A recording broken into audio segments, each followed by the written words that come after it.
On today's special crossover edition of Locked On Wild and Locked On Penguins, it's Marc-Andre Fleury night in Pittsburgh. We'll take a look at the game and the flower. Hey, this is Matt Boldy, and you're listening to Locked On Wild. You're Locked On Wild, your daily podcast on the Minnesota Wild. Part of the Locked On Podcast Network, your team every day. What is happening, everybody? Welcome into a special crossover edition of Locked On Wild and Locked On Penguins. Both teams are your daily podcast for the Minnesota Wild and the Pittsburgh Penguins. We are your team each and every day, and we thank you for making both shows your first listen each and every day. Make sure you smash that like button and subscribe on YouTube and follow us on your favorite podcast platforms as well. Today's show is brought to you by FanDuel. You can start the season with a big return on FanDuel. New customers can place a $5 bet, and you'll get started with $150 in bonus bets if you win your first $5 bet. Visit FanDuel.com to get started. On today's episode, a look at a big game tonight between the Minnesota Wild and the Pittsburgh Penguins because it's Marc-Andre Fleury night, and so we will talk about Marc-Andre Fleury, who obviously spent a little bit of time in Pittsburgh, just a couple of seasons. So we'll talk about Fleury, we'll talk about where the Pittsburgh Penguins are at right now, and the Minnesota Wilds as they are off to a good start heading into tonight's game. My name is Seth Toupal, host of Locked On Wild, and we're joined by Hunter and Pat of Locked On Penguins. Gentlemen, first crossover that we've had a chance to do this season, and it's all about Fleury tonight, so glad to have you guys on. And looks like it's been a little bit of a rough go for the Penguins so far this season. Hunter, did you expect when the season started that you'd be where you're at right now and the Penguins would be off to a little bit of a sluggish start? I mean, I predicted them to miss the playoffs this year. I did not think it was going to look this bad 10 games into the season. You know, they started off the season, at least fine the first 4 games. You had that blowout loss to the Rangers, obviously, but you were able to rebound a little bit those first 4 to 5-ish games. But they've lost now 5 in a row. They can't defend in their own zone to save their lives. They are one of the worst teams in the league in terms of scoring chances allowed at 5-on-5. They're actually the worst team in the league in terms of high danger chances allowed at 5-on-5. They gave up a 2-0 lead to Vancouver in the blink of an eye last game in Western Canada. They were absolutely taken to the woodshed by the Oilers. They gave up another 2-0 lead to the Winnipeg Jets, and then they gave up a 1-goal lead, not once, but twice in the third period against the Calgary Flames before losing in the shootout. So things are going really poorly right now for this team. They're getting the offense so far to start the year. The depth scoring has really been a lot better this year compared to last year. Evgeni Malkin is off to a very hot start, one of the best players in the league to start this season, but they're just not able to keep the puck out of their own net. Tristan Jarry, he's in the AHL getting a conditioning stint just because he's had a really rough start to the season. They're relying on Yoel Blomqvist and Alex Nedeljkovic to carry the load. And Blomqvist, it looks like he is going to get the start tonight against the Wild. Very deserved with the way he has played. I want him to get the 1A minutes over Ned right now. And that's not to say that Ned has been bad this season, but I do think Blomqvist, at least in my opinion, has outplayed Nedeljkovic so far to start the season. But the main thing is they cannot defend right now. And also, Sidney Crosby needs to get going. He's had a really rough start to the season.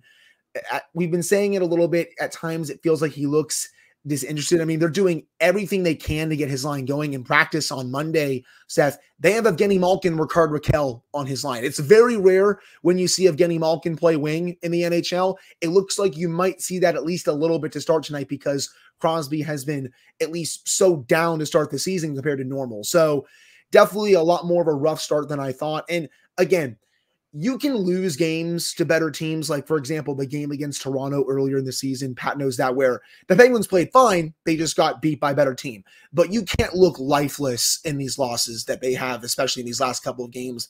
The game against the Rangers to open the season. Those type of losses where the effort, it feels like, isn't there, that's not acceptable to me. Pat, I'll just have you piggyback off of that. How surprised are you by the start for the Penguins? To kind of echo what Hunter was saying, I'm surprised at how poorly their defense has looked, because similar to Hunter, I predicted they would maybe make the playoffs. I kind of saw them being in the same position they have been the last couple of years, sniffing around a playoff spot, maybe making it, maybe missing again, but being right on that bubble, because you look at their offseason moves, you look at the way they've built this roster and what Kyle Dubis is trying to do with a quick retooling on the fly by getting younger talent, draft picks, and trying to get everybody else who is a core player locked up for the foreseeable future. You can see where the plan is, and that kind of leads you to the point of, all right, they're not trying to win this year, but they're at least trying to be somewhat competitive. So while I'm not surprised that they're in the position that they are, it's genuinely stunning to me to watch their inability to defend, because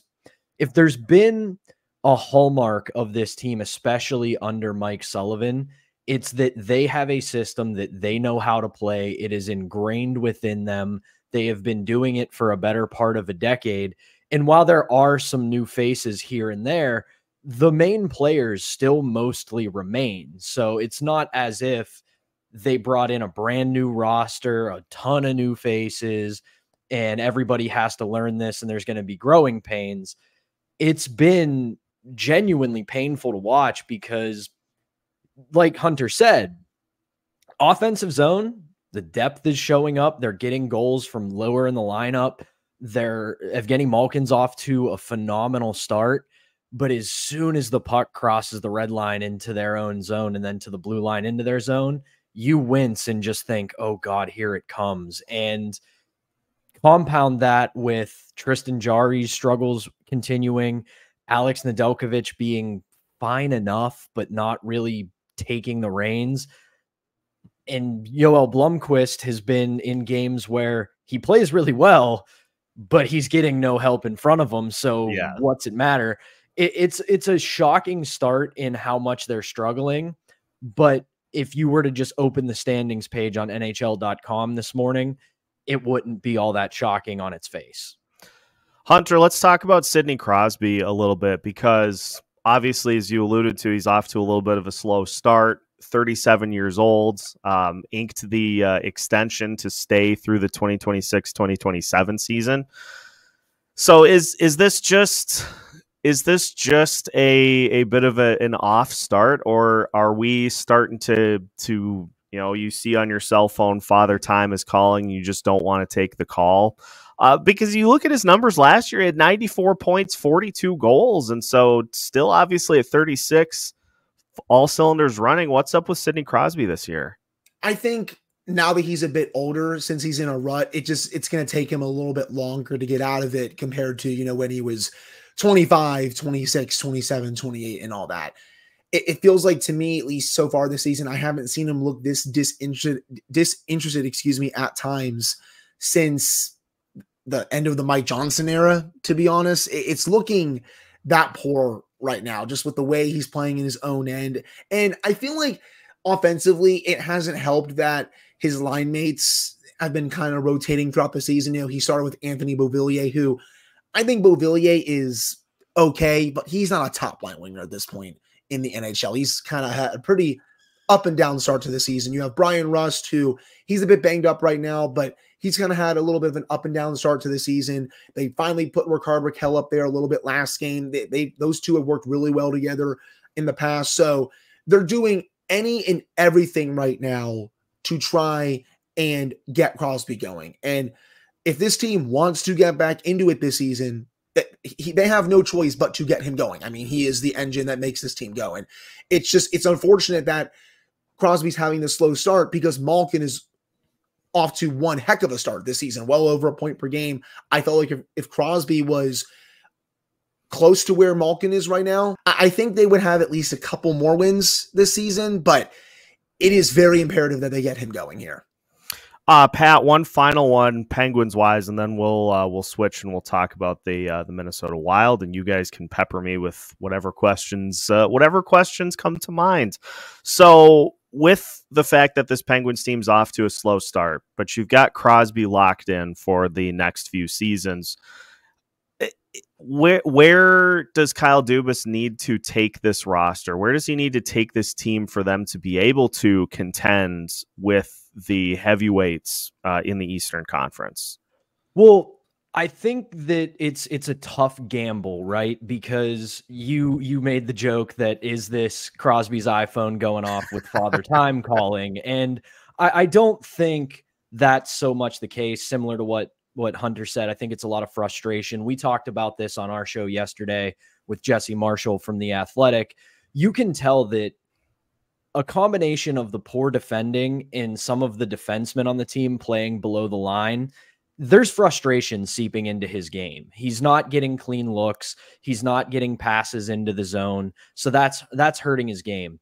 As for Kyle Dubis, I'm a big fan of what he's trying to do right now, because if you were to open up Puckpedia right now, outside of the big names, everybody is either on a very low money deal, they're on a 1-year deal, it's all extremely tradable, or if they don't work out this year, you can shake hands come April or May and say, hey, thanks for everything, good luck out there, we'll see you down the road.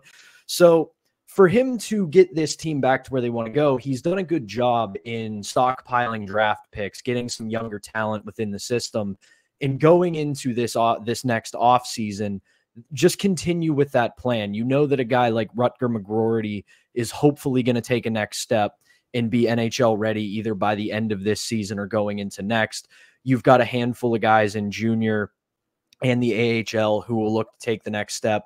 And then as of this recording, they've got 9 draft picks coming up this offseason, this draft. So what he's trying to do is to get one last influx of young talent to be ready by the end of Crosby's extension, as well as Malkin, Letang, and Carlson, to where they don't have to be world beaters. They don't have to be 80, 90, 100-point players. But if they're 50, 60, 70-point players, and you have a good supporting cast that can put up 30, 40, 50 points along them, you'll have a deep team that can maybe compete with those heavy hitters.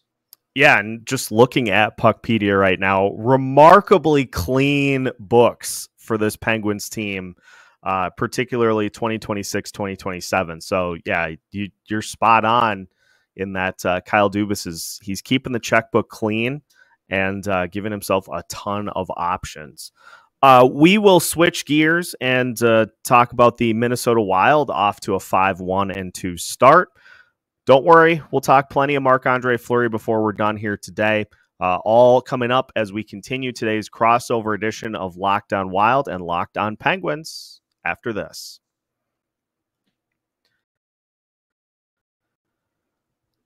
Today's episode is brought to you by FanDuel. Get ready to tackle the NFL action with FanDuel, America's #1 sports book, because right now new customers can bet $5 and get $150 in bonus bets if you win. So let me just take you through a scenario here. If your $5 bet was on the Washington Commanders against the Chicago Bears, you were sweating bullets in that game because Chicago took the lead late. But turns out if you don't defend the Hail Mary, you're going to have a bad time. And the Commanders were able to get the immaculate reception part 2. And if that was your $5 bet, hey, you came away with $150 in bonus bets just by getting that winner. The FanDuel Sportsbook app gives you everything you need to place live bets on the NFL all in one place. So when you get a hunch in the middle of the game, you can check out the latest stats, view live play-by-play, and so much more on the same page where you place your bets. Just visit FanDuel.com to join today, and you'll get started with $150 in bonus bets if you win your first $5 bet. That's FanDuel.com. Never waste a hunch and make every moment more with FanDuel, an official sportsbook partner of the NFL. Today's episode also brought to you by Game Time. We are in the full tilt of the fall sports season. You've got the NFL, you've got college football, the NHL, the NBA, all in action, which means that there are no shortage of opportunities for you to see your favorite teams live here over the next few months. And Game Time makes it as easy as possible to find great tickets to see your favorite teams, so you can spend more time worrying about where you're going to tailgate where you're going to go before the game, and more importantly, where you're going to celebrate the win. Game Time has incredible features that make the ticket buying experience as easy as possible. Take the guesswork out of buying tickets with Game Time. Download the Game Time app, create an account, and use code LOCKEDONNHL for $20 off your first purchase. Terms apply. Again, create an account and redeem code LOCKEDONNHL for $20 off. Download Game Time today. What time is it? It's game time. Welcome back to today's special crossover edition of Locked On Wild and Locked On Penguins. Once again, we thank you for making both shows your first listen each and every day. Do me a huge favor right now if you're watching on YouTube, smash that like button, hit that subscribe button, and if you want to go a step further, turn notifications on so you don't miss any new episodes all throughout the week. All right, Pat. All right, Hunter. Wild time, and so if you guys have any burning Wild questions, I'm all ears. So I guess my question would be this, Seth. Kirill Kaprizov, what size will the statue be? Because holy crap, is this guy off to one heck of a start. Averaging just under 2 points per game. He's got 4 goals, 15 points in 8 games. And it feels like a guy like him, when you put the saddle on him and just let him run, he is going to do absolutely magical things. And what I want to know with him is because obviously there's 32 teams. I only have so many hours in a day. If I could watch every game, I would, but unfortunately I can't. Is this him being that good, or is he part of a better line? Because you can see that there are a lot of players atop the Wild stats page that are producing really well. Is his line just that effective, or is he just knocking it out of the park on his own? Well, I think it's a nice little 1-2 combo in that Matt Zuccarello has really been impressive so far this season. He kind of tailed off last year because from February on, the primary top line combination was Kirill Kaprizov, Matt Boldy, and Joel Eriksson Ek. And so Zuccarello, his production at the end of last season really tailed off. So that was some of the thinking going into this season was, let's put Zuccarello back up there so that we don't have that just kind of tail off at the end of the season. And he has been really, really good. And Marco Rossi has been centering those two and is just an absolute bulldog. He's been great so far this season. But I think the thing that we're seeing so far this year is the amount of attention that teams are putting specifically on Kaprizov. And this was evident in the game against the, I think it was against the Tampa Bay Lightning, it was against the Florida Panthers, excuse me. Kirill had the puck right out in front of the net in the slot area, and he skated it around behind, and there were like 3 Panthers players that went with him. And that leaves one-on-one for Zuccarello and for Rossi both. So Kaprizov kind of takes that attention in, and he finds Zuccarello after Sergei Bobrovsky was one of the players that tried to go with Kirill, which if you're a goalie, it's a unique strategy. So he got completely pulled out of the net. Kaprizov finds Zuccarello, and he's able to bury the goal. Teams are giving a lot of attention to Kirill, and rightfully so. But he is doing a good job of kind of realizing that and allowing his teammates to make plays while they're out there on the ice. Now, at some point, that's going to shift, and teams are going to say, well, this is exactly what he wants. And so we can't send 2 or 3 players at him. We got to just kind of stay home. And then at that point, he's going to start taking those matchups himself. So it's really a like pick your poison. Do we want to try to leave better matchups for his line mates, or do we want to try to take the attack to him? And so far, it doesn't matter what you do. He's going to win both times. And as far as the statue goes, I think it will be a statue and just name the arena after him combo. Just name the franchise. Just rename the franchise the Minnesota Kaprizovs, and I think that would do the justice that is needed for how good he is. Now, Seth, how much money is he going to get on this next contract? Because that's coming up pretty soon, and I think the price tag is only going to go up the better that he plays. And also, talk about Matt Boldy and the start that he's had this season, 11 points in 8 games, and one more player as well. I feel like the Wild have really needed him to be better this year, and he has. Philip Gustafson, also with Marc-Andre Fleury. Gustafson, 922 save percentage to start the season. I feel like he's still the 1A goalie for the Wild right now compared to Fleury. Talk about those two guys and the starts that they've had for the season so far. Well, the money for Kirill is going to be upwards of 12 to 13 a year. And at this point, it doesn't matter if that number starts with a 1 or a 2. You pay it. Like, yeah. I'm of the belief that even if he would ask for like 20 million a season, which is just, it's an outrageous number, but there's something to be said for keeping a player for a little more than you'd like to and dealing with that, as opposed to letting a franchise icon go and dealing with that. So it's just, to me, obviously it comes down to this team's ability to be competitive.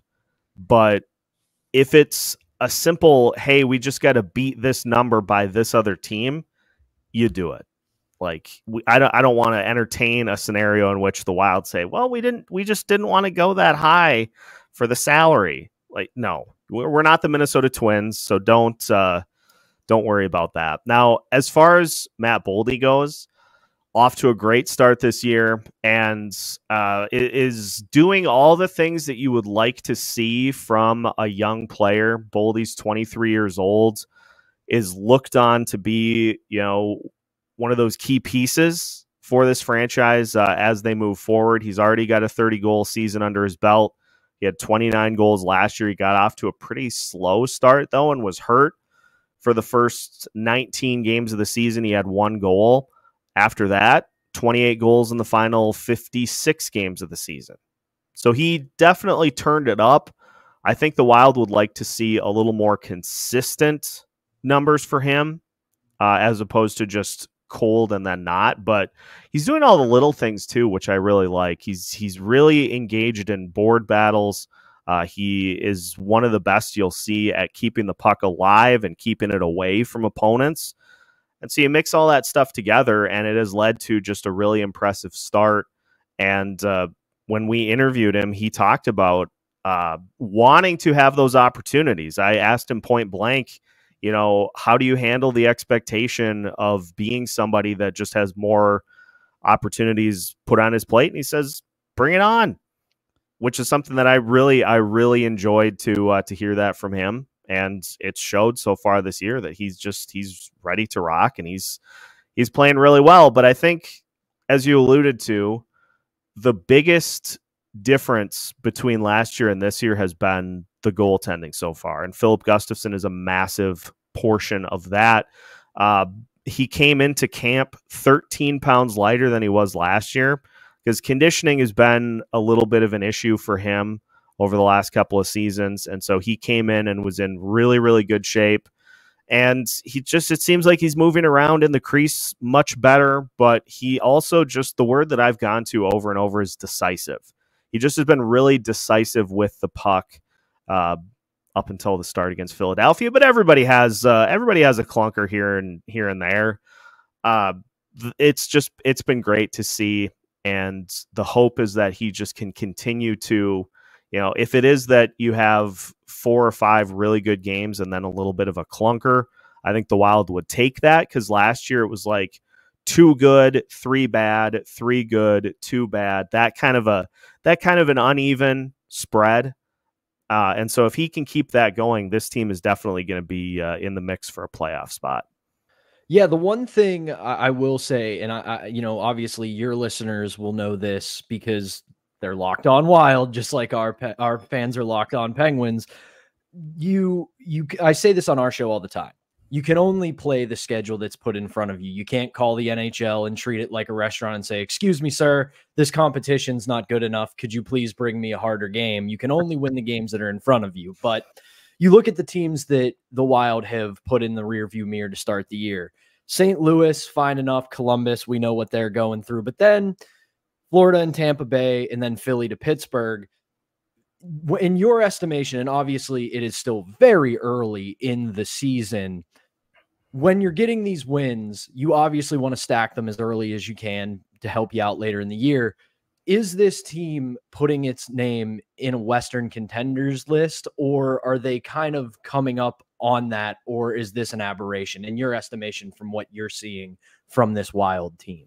Well, I think the biggest thing that has given me hope that this is sustainable is the fact that the Wild have gone from being a top 3 most penalized team in the league the last 3 seasons to dead last in penalties so far this season. And that was something that John Hines talked about, or has talked about extensively, is just being disciplined and being really good with the details.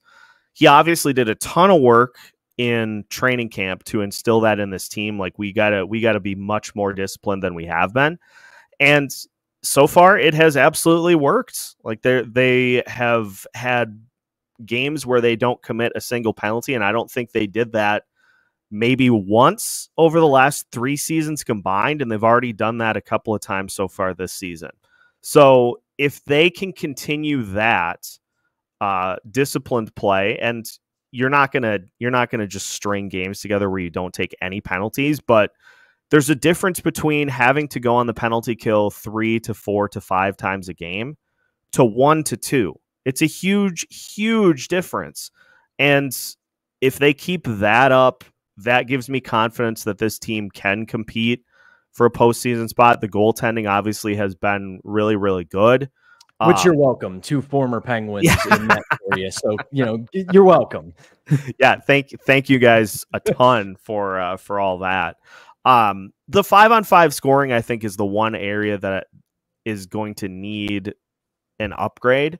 But guess what? You've got a farm system that is just completely full. Not all those guys are going to make the NHL roster. And so you have ammo to be able to go get somebody. The name that I've thrown out there, just because he's a Minnesota boy, and I'm not suggesting that the Vancouver Canucks are not going to be in contention this year, but you have the ammunition to go out and get a Brock Besser type player. Depending on what happens with Jared Spurgeon, it sounds like he's going to return for tonight's game. If he would be put on long-term injured reserve at some point this season, that's a $7.5 million cap hit that you can use for whoever. And that's a big time ad.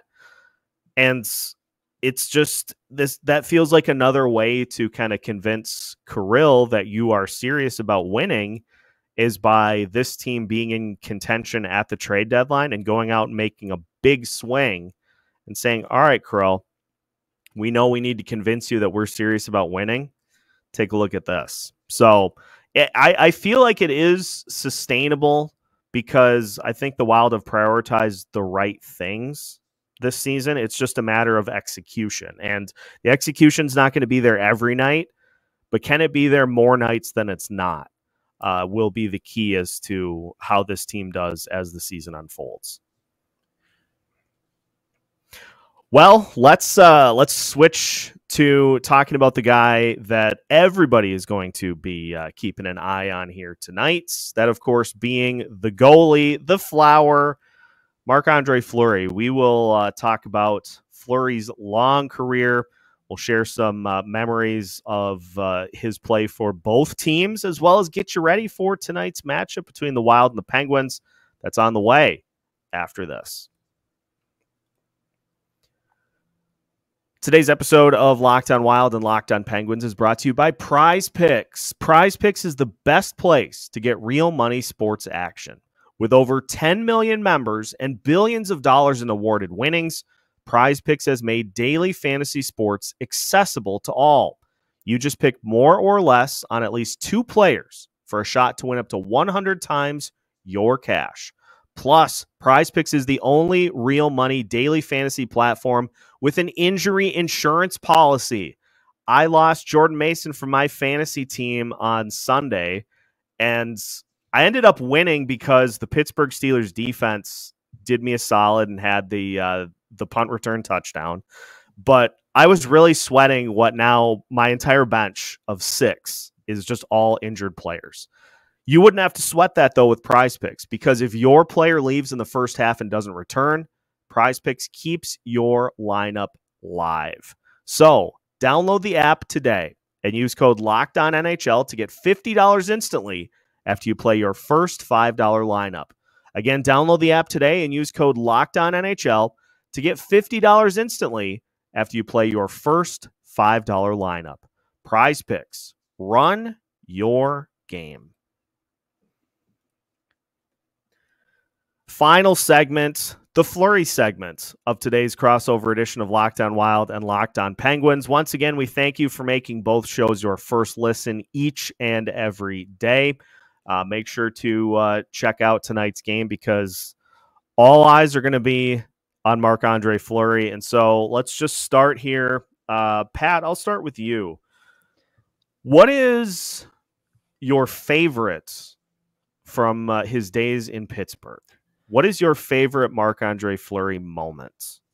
It's really easy to say the Secret Service save in 2009 that won them the Stanley Cup, because I joked about the Kaprizov statue. If there's ever a statue for Marc-Andre Fleury, that's going to be it, because it was an iconic moment. But because I've got to be a hockey hipster, I'm going to go with something else. I am a gigantic nerd when it comes to hockey media things like HBO's 24/7, to the point where I go back and watch it when I'm bored. So he was an absolute star in that for multiple reasons. There were silly pranks where they were in a hotel in Buffalo. They took two rookies' rooms and rebuilt them in the hallway, which was absolutely hysterical. But the best part of him in that show was the first practice at then Heinz Field. They did an end of practice shootout. He was the guy with the microphone, and he was talking trash on everyone. It didn't matter if it was Sidney Crosby or a fourth line plugger coming down on him. He was just yapping at them the whole time, to the point where the loser of that shootout, the last person to score, had to take their skates off, put on their shoes, in full gear except for skates, run up to the highest point of Heinz Field and touch the sign at the top of the stands. And it ended up being Jordan Stahl. And Fleury was just all over him this entire shootout. Just, oh, here comes Stalzy again. Oh, I'm going to make you climb all the way up there. I'm going to make you climb all the way up there. And it's just the perfect encapsulation of Marc-Andre Fleury, because for a franchise that drafted the most intense athlete maybe of all time in Sidney Crosby, Marc-Andre Fleury's right behind him, smiling, joking, laughing, having a good time, and going, boys, we're getting paid a bunch of money to play a kid's game. This is fun. Yeah, that's fantastic. Hunter, what about you? See, going off of that, I think with Pat remembers this, the PSP stuff with Crosby, Fleury, Max Talbot, Ben Lovejoy was on the plane, and Fleury is just trashing everyone. He's trashing Max Talbot.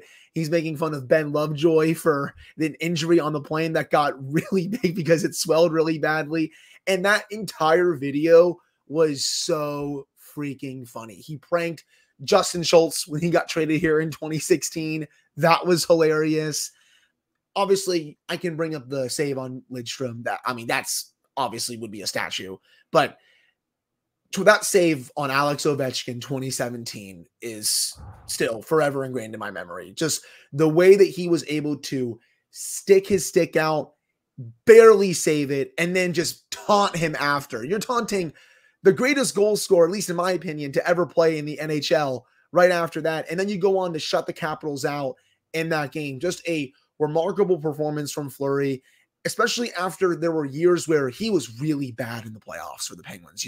2012 comes to mind, 2013, but he was able to find his game again. He wasn't used as much in 2016 in the playoffs, but he was very good in the regular season. But 2017, I'll always say it, he started it, but Matt Murray finished it that year. But they don't win the cup without the way Fleury played, especially against Columbus and Washington. And I think people also forget just how good he was in 2008.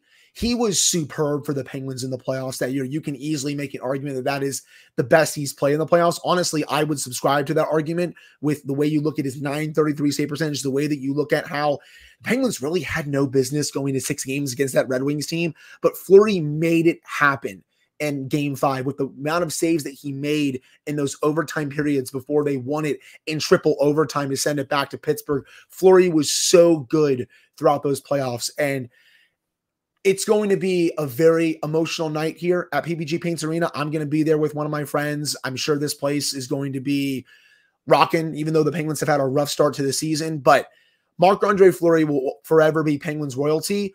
Pat and I have had the discussion about whether he's going to have his number retired. I lean on the side that I don't think so, but a Ring of Honor, Hall of Honor, I can definitely see for him overall. But this is going to be a very awesome night. And I mean, I could keep going for Marc-Andre Fleury stories forever, but those, again, are just a couple that really come to mind, at least for me. I have a couple that really stand out to me from his time here so far, and I'll kind of try to build up to the, I think, iconic moment. So one of which was a game last year against the Columbus Blue Jackets in which the Minnesota Wild were trailing late and were trying to go to the empty net. Fleury was in goal. And so he was trying to get to the bench. The Wild had the puck. They lose control in the neutral zone as Fleury is trying to get to the bench. So all of a sudden, like, I see the empty net on the television, and I'm like, okay, empty netter, this game is over. And all of a sudden, I see somebody just come flying in from off the screen, and I'm like, I thought initially it was one of the Wild defensemen. No, it's Fleury. And he goes into a full dive and he sticks his goalie stick out as far as he can get it, and he deflects the puck. He's able to deflect the shot by Columbus into the netting. The Wild end up actually with like 10 seconds left in the game getting the game-tying goal, and they win in overtime. But I'm like, what? What are you doing? And then I was like, oh, actually, no, that's a really good play. Well done. So that one really stands out to me. The prank that he pulled on Brandon Duhaime last year is just all time. After Duhaime bought him a cane for a Secret Santa gift, and also in a in-game interview said he moves around pretty good in the net for a 50-year-old. This was an all-time back and forth between these two. Duhaime ends up getting traded to the Colorado Avalanche. The Minnesota Wild play Colorado, and so Fleury, with the help of I don't even know how many people, gets the tires off of Duhaime's truck and covers the bed in dirt and flowers and just leaves it on blocks in the parking ramp. And so that's number 2 on my list. But number 1 by far, and the only reason that this didn't happen was because of the officials, was the near Jordan Bennington fight. That's the top Fleury moment for me throughout his time. He was ready for it. Bennington was ready for it.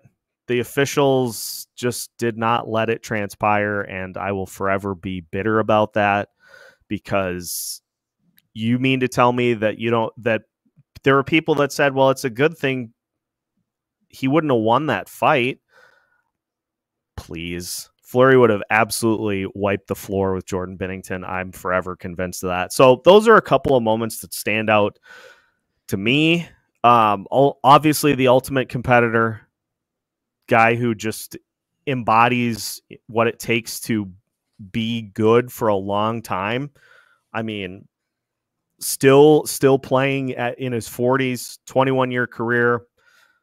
There are just a ton of numbers that we could sit and go through that embolden his career, embody what he has done as a goalie. But I think the thing that is going to stick with me about this game, regardless of what happens, is what Fleury said himself after practice yesterday when asked, how do you keep your emotions in check in a game like this? And he said, I'm just going to take, make sure to take a look around and take it all in. And it's just going to be another game. Like that's, I think, the Marc-Andre Fleury experience, is that it's just another game. It's just another opportunity to help the team win. And so I'm looking forward to what hopefully will be just a really fun night to celebrate an iconic goalie. Yeah, it's going to be so emotional. And I know that this is going to be a bit of a hard pivot, but I think this is going to be a good chance for the Penguins to break their losing streak, because as much as I love Marc-Andre Fleury and as much as he means to me as a Penguins fan, he's not good against them. And him getting the start tonight, this might be, unfortunately, a clunker for him in net, just because he is historically not very good against the Penguins. So I think it could be a chance for the Penguins to get themselves back in the win column tonight. Yeah, the thing is, he doesn't usually like playing against the Penguins, just because, Evgeni Malkin, Sidney Crosby, Chris Letang, three of his best friends, and with how long he played for the Penguins, he doesn't like going against them. I know I was one of the people, Seth, I was very upset that he didn't start in Pittsburgh last year, because, for all we knew, that could have been his last year in the league. Yeah. Thankfully, he returned this year, but everyone was so upset. But then again, I don't think he really likes playing this team, but you got to do it this last time, your final season. Come on. But it's going to be a special night. It's going to be rocking there. And I'm super excited to see how the Penguins come out. I think they're going to come out a lot better tonight. I think you'll see them tighten up, hopefully a little bit more defensively. I think they're going to want to put on a good showing for the fans, considering how awful this road trip was. Yeah. And on the Minnesota Wild side of things, trying to bounce back after their first real clunker of the season against the Philadelphia Flyers. Obviously going to want to get off to a better start. Gave up 2 goals in the first few minutes of the game against Philly. So the Wild will be looking to get off to a better start. This is going to be a big game for the defense to try to help Fleury out. The number 1 defense in the NHL, according to expected goals against. Humble brag. So hopefully the defense can help Fleury out a little bit. I think we're going to see a lot of what we have seen throughout his career. You're going to get some of those windmill saves. You're also going to have a goal or two that you look at and you say, boy, going to probably need that one back. But I think my official call for this one is a 4-3 win in OT for the Minnesota Wild. And the game-winning goal, Kirill. Of course. Just getting one step closer to the statue. Yeah, exactly. Like we're putting in the foundation right now.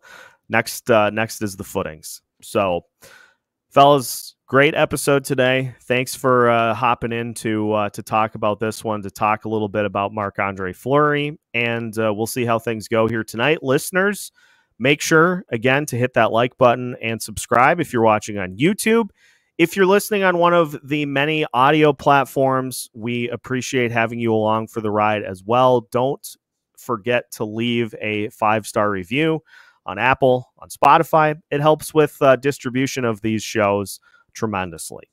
You can find new episodes of both Locked On Wild and Locked On Penguins every Monday through Friday as part of the Locked On Podcast Network.